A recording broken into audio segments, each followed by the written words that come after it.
5,562 సైకిళ్ళు ఇచ్చాం మన కాన్స్టిట్యూన్సీ 6, 7, 8, 9 అర్థమైందా. ఇవాళ మంత్రి గారిని మన ఊరుకు తీసుకొని వచ్చాం. ఆయన చేతుల మీదుగా సైకిల్ ఇప్పించాలని ఆయన ఒకటే అడిగాను. వైదంలో హాస్టల్ నేను కూడా పిల్లలు చేరట్లేదు కదా తీసేయమన్నా. తీసేయమంటే శేఖర్ వీళ్ళందరూ వచ్చారు.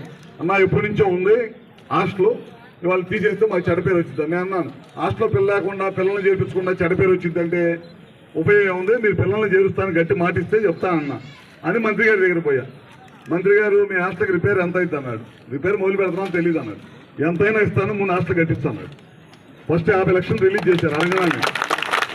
మళ్ళీ ఇంకో 20 లక్షలు ఆ పొద్దు పని చేయొచ్చు, నేను ఇంకొక 20 లక్షలు కూడా పంపిస్తాను. ఇప్పుడు కారులో వస్తా కూడా కలెక్టర్ గారితో మాట్లాడాడు. 20 లక్షలు ప్రపోజల్ పంపమని 10 రోజులు అయింది కదా చెప్పి ఎందుకు రాలేదు, ఇంకా తొందరగా పంపించండి, వాళ్ళని నేను ముందే కట్టేయమన్నాను, మళ్ళీ రేపు వాళ్ళు కూడా ఇబ్బంది పడకూడదు. అన్ని సదుపాయాలతోటి మన గ్రామంలో ఎప్పుడో ఆనాడు పెద్దలు కట్టించిన హాస్టల్ అది పోకూడదని మీ గ్రామస్తులు అందరూ కూడా పోరాడారు, నిలబెట్టాము. దాన్ని పాతగా ఉండే ఒకసారి పాము కడుతూ చనిపోయారు, నాకు ఐడియా ఉంది. నేను అంతకుముందు ఆ పెద్ద మాస్టర్ గారు చంద్రలూరు ఆయన